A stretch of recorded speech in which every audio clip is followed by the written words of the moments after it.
Le livre du ciel, tome 19, 31 mai 1926. Différence entre celle qui vit dans la divine volonté et celle qui lui est résignée et soumise. La première est soleil, la seconde est terre qui vit des effets de la lumière. La lumière de la divine volonté continue de m'envelopper. Et ma petite intelligence, baignant dans la mer immense de cette lumière, peut tout juste prendre quelques gouttes de lumière et quelques petites flammes de tant de vérité, connaissance et bonheur que contient cette mer infinie de la volonté éternelle. Et il m'arrive souvent de ne pas trouver le mot juste pour mettre sur papier ce petit brin de lumière. Je dis peu de choses en comparaison de ce que je laisse derrière, parce que ma pauvre et petite intelligence prend ce qui suffit à me remplir. Et je dois laisser là tout le reste. C'est comme pour une personne qui plonge dans la mer. Elle est toute mouillée, l'eau coule partout sur elle et même peut-être dans ses entrailles. Mais en sortant de la mer, combien de toute cette eau peut-elle emporter avec elle? Très peu, en fait presque rien comparé à l'eau qui reste dans la mer. Et après avoir été dans la mer, peut-elle dire combien il y a d'eau dans la mer, combien d'espèces de poissons et leur nombre? Certainement pas. Mais elle ne sera capable que de parler du peu de ce qu'elle a vu dans la mer. Tel est l'état de ma pauvre âme. J'étais dans cette lumière lorsque mon doux Jésus sortit de mon intérieur et me dit : « Ma fille, telle est l'unité de la lumière de ma volonté, et afin que tu puisses l'aimer de plus en plus et être confirmé davantage en elle, je veux te faire connaître la grande différence qui existe entre celle qui vit dans ma volonté, dans l'unité de cette lumière, et celle qui se résigne et se soumet à ma volonté. Pour que tu puisses bien le comprendre, je vais faire une comparaison avec le soleil qui brille à l'horizon. Le soleil, dans la voûte des cieux, répand ses rayons sur la surface de la terre.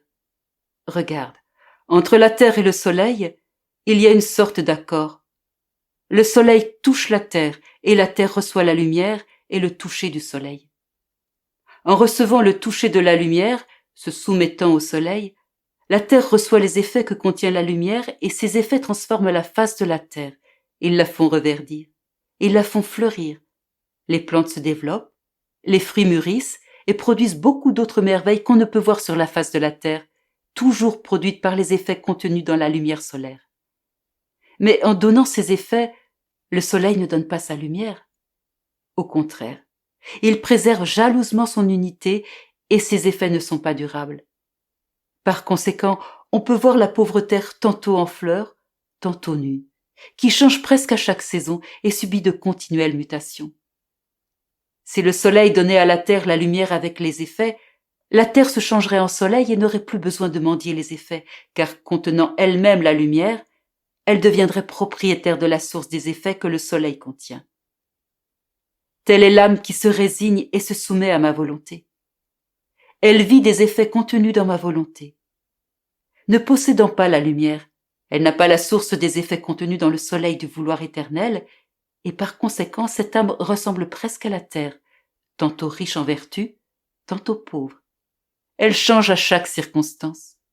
Plus encore, n'étant pas toujours résignée et soumise à ma volonté, elle est alors comme une terre qui ne veut pas se laisser toucher par la lumière du soleil.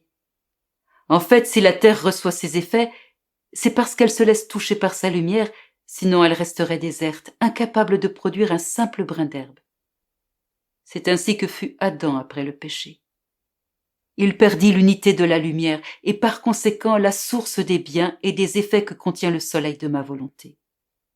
Il ne ressentait plus en lui-même la plénitude du divin soleil. Il ne pouvait plus voir en lui-même cette unité de lumière que le Créateur avait fixée dans les profondeurs de son âme et qui, lui communiquant sa ressemblance, faisait de lui sa fidèle copie.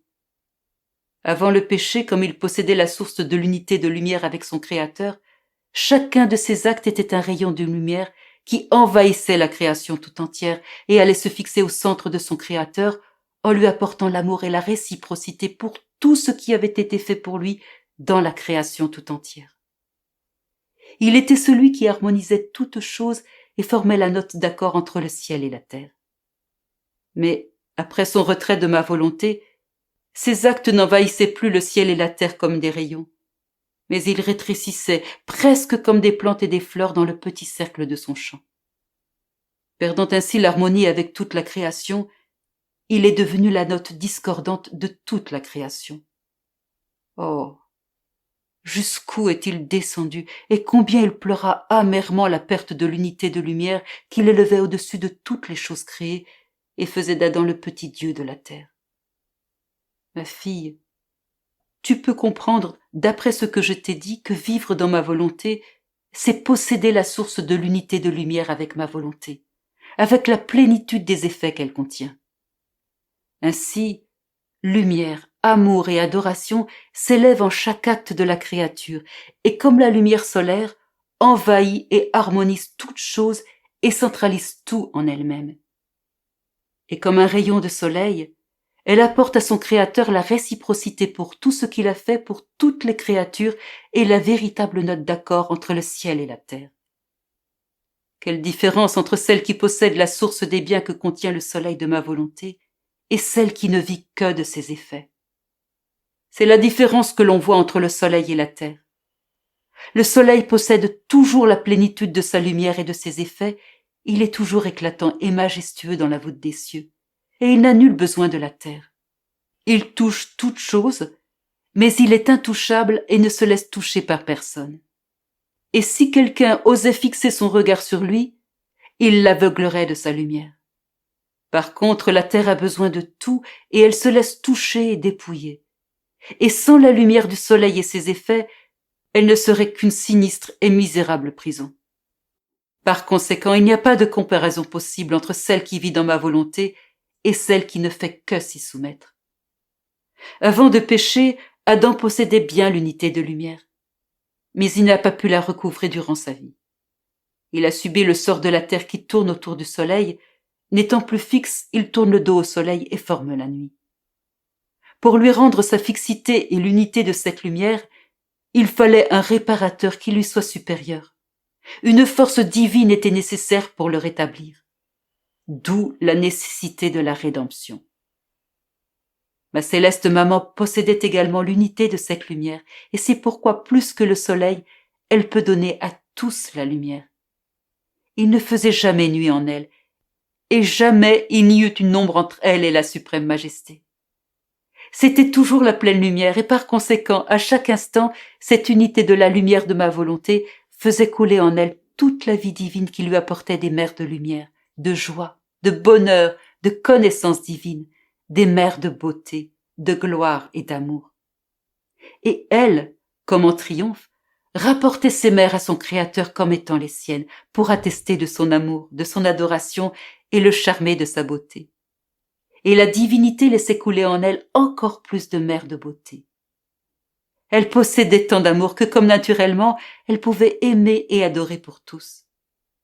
Ses plus petits actes accomplis dans l'unité de cette lumière étaient supérieurs aux actes les plus grands et à tous les actes de toutes les créatures ensemble. Par conséquent, les sacrifices, les œuvres, l'amour de toutes les autres créatures peuvent être appelés de petites flammes devant le soleil, de petites gouttes d'eau devant la mer en comparaison avec les actes de la reine souveraine. C'est pourquoi, en vertu de l'unité de cette lumière avec le vouloir suprême, elle triompha de tout et conquit son Créateur lui-même, faisant de lui un prisonnier de son sein maternel. Ah, seule l'unité de cette lumière de ma volonté, que possédait celle qui règne sur toute chose, était capable de former ce prodige jamais encore réalisé et qui rendait ses actes dignes de ce divin prisonnier. En perdant cette unité de lumière, Adam s'est retourné et a formé pour lui-même et les générations après lui la nuit, les faiblesses, les passions.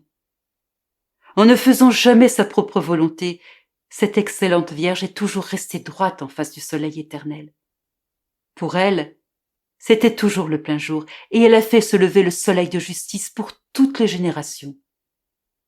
Si cette Vierge reine n'avait rien fait d'autre que préserver l'unité de la lumière du vouloir éternel dans les profondeurs de son âme immaculée, cela aurait suffi pour rendre la gloire de tous, les actes de tous et la réciprocité de l'amour de toute la création.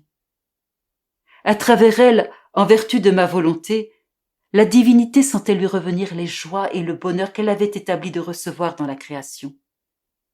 Par conséquent, elle peut être appelée la reine, la mère, la fondatrice, la base et le miroir de ma volonté en qui tous peuvent se refléter pour recevoir d'elle la vie. Après quoi je me sentais comme imbibée de cette lumière, et je comprenais le grand prodige de vivre dans l'unité de cette lumière du vouloir suprême. Et mon doux Jésus revint et ajouta: Ma fille, Adam dans l'état d'innocence et ma céleste maman possédaient l'unité de lumière de ma volonté. Non par eux-mêmes, mais en vertu de ma vertu communiquée par Dieu. Par contre, mon humanité la possédait par sa propre vertu, parce qu'il y avait en elle non seulement l'unité de la lumière du vouloir suprême, mais également le Verbe éternel. Et comme je suis inséparable du Père et du Saint-Esprit, il y avait bilocation véritable et parfaite. Si bien qu'en demeurant au ciel, je descendis dans le sein de ma maman. Et comme le Père et le Saint-Esprit sont inséparables de moi, ils descendirent eux aussi tout en demeurant dans les hauteurs des cieux. Lorsque Jésus parlait, un doute m'est venu pour savoir si les trois personnes divines avaient souffert toutes les trois ou uniquement le Verbe. Et Jésus reprit la parole et dit: Ma fille, parce qu'ils sont inséparables de moi, le Père et le Saint-Esprit descendirent avec moi, et je suis resté avec eux dans les cieux. Mais la tâche de satisfaire, de souffrir et de racheter l'homme fut entreprise par moi. C'est moi, le Fils du Père, qui assuma le rôle de réconcilier Dieu avec l'homme. Notre divinité était intouchable par la souffrance de la moindre peine. C'est mon humanité qui, unie avec les trois personnes divines de manière inséparable, en se plaçant à la merci de la divinité, a souffert des peines inouïes et a satisfait d'une manière divine. Et comme mon humanité possédait non seulement la plénitude de ma volonté et sa propre vertu, le Verbe lui-même, de même que le Père et le Saint-Esprit, en conséquence de notre inséparabilité, a surpassé d'une manière plus parfaite l'Adam innocent et ma maman elle-même. En fait, il y avait en eux la grâce et en moi la nature. Ils devaient retirer de Dieu la lumière, la grâce, la puissance et la beauté. Mais en moi était la source de la lumière, de la beauté, de la grâce. Ainsi, la différence entre moi comme nature et ma maman elle-même comme grâce était si grande qu'elle est demeurée éclipsée devant mon humanité. Par conséquent, ma fille, sois attentive. Ton Jésus possède la source jaillissante et a toujours quelque chose à te donner. Et tu as toujours quelque chose à recevoir. Peu importe ce que je pourrais te dire sur ma volonté, j'aurai toujours quelque chose d'autre à ajouter.